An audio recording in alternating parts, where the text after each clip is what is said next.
Geji merupakan nama kuno dari sumber mata air ya. Nah ini banyak sekali kalau batu candi, termasuk lah ini juara lagi nih. Nah ini panjang lagi. Guys, jangan lupa like, subscribe, dan komen ya kan.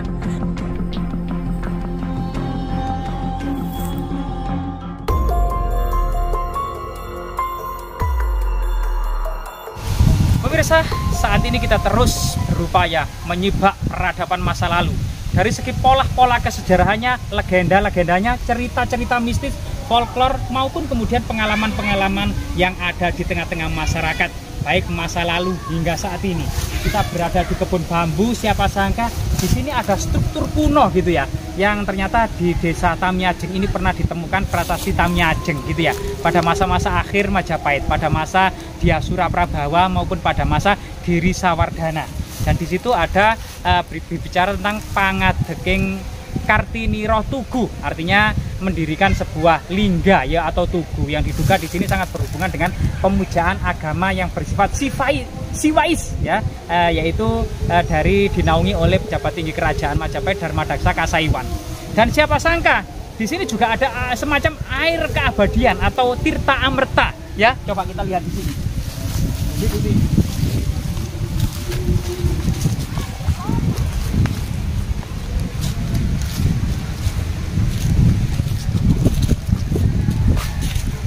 Di lokasi ini ada sumber mata air yang sangat besar, yang sebagian disalurkan masyarakat ke desa-desa, ke dusun-dusun, ke rumah-rumah ya. Siapa sangka di sini ada semacam batu ya, yang dahulunya diduga ini adalah bagian dari batu kuno ya. Nah ini batu kuno ini. Kemungkinan berbentuk apa namanya seperti kemuncak atau kemudian makara, kita kurang tahu. Jadi cerita tentang Tirta Amerta yang sangat berhubungan dengan Samudra Mantana yang sudah familiar kita dengar. Ini batu candi. Nah, kemudian salah satu khazanah kuno yang kurang diungkap adalah tentang cerita Bima Ruci atau Bima Suci ya. Itu pada suatu ketika Bima itu disuruh oleh gurunya Maharsi Drona, yang sebenarnya kemungkinan memang Bima itu mau disingkirkan agar tidak berperang melawan Kurawa. Karena pada waktu itu Maharsi Drona dan Maharsi Bhisma berpihak di Kurawa untuk melawan Pandawa. Sehingga kemudian Bima ini diutus oleh gurunya Maharsi Drona untuk mencari air keabadian di dalam samudra. Nah disitulah kemudian Bima datang berizin kepada orang tuanya yang ibunya kemudian juga menasihati agar tidak berangkat melakukan pengembaraan yang jauh ke dalam dasar samudra, yang bahkan kemudian waktu itu Bima itu juga kemudian harus bertarung dengan ular naga di lautan samudra, sampai kemudian Bima masuk ke dalam samudra, kemudian keluar Bima Ruci atau Bima Suci dari telinganya. Sosok Bima dalam kecil gitu ya, sosok Bima namun memiliki tubuh yang lebih kecil, sehingga kemudian memberikan wejangan kepada Bima tentang ilmu sejati, yang kemudian disitulah Bima mendapatkan wejangan dari Dewa Ruci yang dikenal dengan kemudian cerita Nawaruci. Artinya aktivitas Bima ini adalah representatif dari sebuah khazanah pendidikan di masa kuno, yang artinya pada waktu itu masyarakat kuno, generasi muda, para pangeran muda, para bangsawan muda melakukan lolono atau pengembaraan guna mencari ilmu kesejatian, guna mencari ilmu yang sebanyak-banyaknya ya, yang tentunya atas bimbingan seorang guru. Termasuk sebenarnya misalnya dalam Candi Sukuh itu ada Bima Swarga. Bima Swarga yang artinya adalah Bima ini merupakan sosok yang semacam utusan ya, yang berada di antara ilahiyah dengan kehidupan manusia, yang kemudian dalam cerita itu bisa saja diinterpretasi Bima ini akan mengantarkan orang-orang guna menggapai moksa dengan perantara Bima. Sedangkan di Gunung Penanggungan sendiri itu diantarkan oleh Pangeran Panji. Di Candi Seloklir ada pemujaan Panji yang diduga kemudian Pangeran Panji inilah seorang yang semacam utusan ilahiyah yang bisa mengantarkan orang-orang menuju moksa gitu ya. Nah, jika kita lihat kemudian air Amerta yang sangat luar biasa sekali ini gitu ya, maka kita jika ke bawah ada semacam balok-balok batu candi raksasa, Jaladwara, pancuran air kuno yang diduga memang tinggalan peradaban kuno di masa lalu.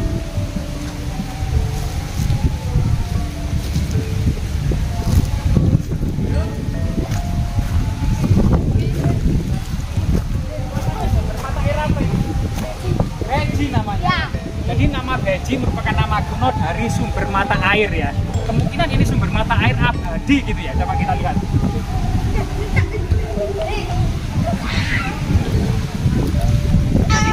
Sebelum kita memasuki area pancuran sumber mata air Beji ini, kita lihat ada struktur bulatan gitu ya, seperti mungkin kue apem atau seperti apa ini yang diduga ini adalah semacam padmasana atau tempat duduk arca gitu ya.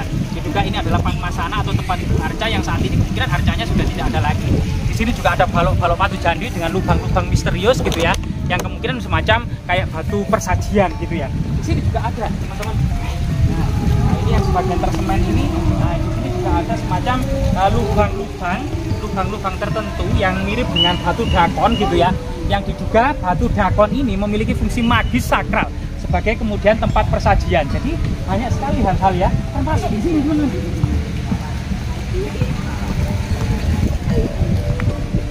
Nah, di sini ini ada batu raksasa gitu ya. Batu candi yang kemungkinan ini semacam pintu gerbang membatasi antara area profan keseharian dengan area paling sakral. Nah, jika kita lihat area yang paling sakral di sini gitu ya, kita masuk pelan-pelan.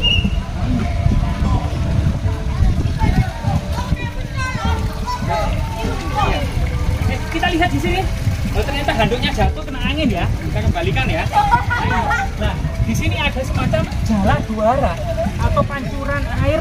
Nah, ternyata di dalamnya itu ada gelangnya. Nah ini apa itu ya? Nah ini ternyata, loh, ada telurnya juga. Bisa dalamnya kelihatan telur cecak. Nah ini adalah jala duara atau pancuran air yang ditengkurapkan gitu ya, yang diduga memang sangat berhubungan dengan pancuran air suci ini. Masyarakat mengenal sebagai sumber Beji. Nama Beji ini merupakan nama yang dipercaya kemudian merupakan nama sumber mata air kuno ini ya. Coba kita lihat atau dekati gitu ya. Dan ini ada balok-balok batu candi. Nah ini banyak sekali balok-balok batu candi. Termasuk ini jualan duara lagi nih. Nah ini panjang lagi. Nah, lubang-lubang banyak sekali nih jala duara atau pancuran air atau talang air pada masa kuno gitu ya. Nah ini. Dan di sini yang paling sakral dan masih magis dan digunakan sebagai situs religi. Mungkin teman-teman kamera lebih mendekat biar suara saya itu tidak terganggu. Nah ini ya, ini ada balok-balok batu candi yang banyak jala duara atau pancuran air. Ini perdupaan masih digunakan masyarakat sebagai situs perdupaan, dan ada batu-batu alam lainnya gitu ya. Dan ini coba kita raup. Nah ini, atau kita minum ya. Nah, loh ini bisa diminum tak? Bisa. Orang-orang minum juga di sini langsung. Iya. Loh. Sikat gigi. Nah, berarti ini menurut cerita tutur yang berkembang di masyarakat, kalau minum di sini bisa menghilangkan penyakit gitu ya. Kalau usahanya pengen lancar, dikasih air ini gitu ya agar sehat. Kemudian kalau sering mandi di sini dijamin awet muda 10 tahun. Nah, ini.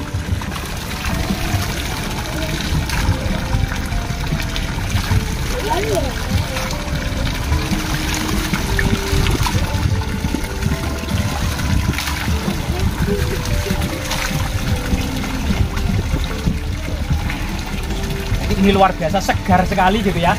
Dan di situ dicengkram oleh pohon beringin apa budut ini ya, pohon budut lagi, pohon budut raksasa gitu ya. Bahkan akar-akarnya itu seperti ular naga. Oh beringin ya, oh pohon beringin ini. Menurut masyarakat ini pohon beringin. Bahkan ada kepercayaan ikan-ikannya ini diambil ya. Boten. Kalau membawa ikan di sini dibawa pulang, orangnya langsung mati ya. Iya. Waduh, nah ini kepercayaan masyarakat ini jika banyak sekali ikan-ikan di sana dan ini dilarang ya, ikan-ikan mistis di sini. Bahkan konon katanya ada ikan rancangan ya, hanya kepala dan kerangkanya saja di sini, di dalam sana ya. Nah ini menurut kita tutur yang berkembang di masyarakat, di dalam sana di bawah akar itu ada kepercayaan ikan kerangka. Cuma kerangka dan kepala saja bisa hidup dan penghuni dari situs ini atau sumber Beji ini ya. Nah ini artinya memang banyak sekali folklore atau legenda-legenda yang ada di masyarakat, yang tentunya legenda-legenda itu membalut jalinan dari sebuah kisah sederhana dari masyarakat kecil, dari sebuah sejarah di masa lalu ya, sejarah yang gemilang-gemilang, tentunya sejarah pada masyarakat kuno gitu ya, yang memang ini terletak di kaki Gunung Penanggungan, area Burloka, area kaki Gunung Penanggungan. Yang diduga di sini ada semacam pejalan suci menuju puncak Gunung Penanggungan yang harus mandi suci terlebih dahulu di area ini sebelum kemudian menaiki Gunung Penanggungan ya. Jadi sangat luar biasa sekali. Nah, mungkin teman-teman kamera nanti bisa mandi gitu ya, atau kita cemplungkan di sini gitu ya. Mau mandi tak sudah mandi tadi? Sudah. Oh sudah ya. Jadi kita kehilangan momen. Tadi banyak sekali anak-anak yang mandi di sini. Namun saat ini sudah mentas. Nah bahasa Indonesia mentas itu apa ya? Sudah. Apa sih? Hah? Mentas itu? Sudah naik ke permukaan. Nah, sudah naik ke permukaan. Iya itu. Jadi di sini adalah generasi-generasi penerus dari desa Tamiajeng. Nama Tamiajeng sendiri itu artinya itu sudah bagus atau sudah cantik ya. Nah, ini sudah cantik atau sudah bagus. Dan sini ada petirtaan yang sangat luar biasa sekali. Semoga kemudian petirtaan ini terus memberikan kemaslahatan bagi masyarakat ya. Ada paralon-paralon, artinya sumber mata air ini disalurkan ke rumah-rumah, ke desa-desa sebagai kebutuhan sehari-hari, termasuk kemudian kebutuhan untuk bersuci, berwudu sebelum kemudian ke masjid atau beribadah atau bersembahyang. Yang nanti semoga situs sejarah ini semakin ada kesadaran masyarakat dibangun gapura dan pagar seperti arsitektur era kerajaan Majapahit. Gapura beringin lawang atau berbentuk bentar dengan arsitektur batu bata merah sebagaimana kemudian era kejayaan Majapahit. Dan tepat di tengah-tengah gapura itu kita akan bisa melihat keindahan Gunung Penanggungan yang sangat-sangat indah dan menawan. Semoga bermanfaat. Mandi nggak apa-apa ya? Ya, ayo mandi. Oh, itu mandi khusus laki-laki. Yang situ khusus cewek. Luar biasa ini. Hore, salam subscribe dan apa? Tolong like loh ya. Ya. Like, komen dan subscribe loh. Iya, iya. Lalu arek-arek gue jadi. Ayo.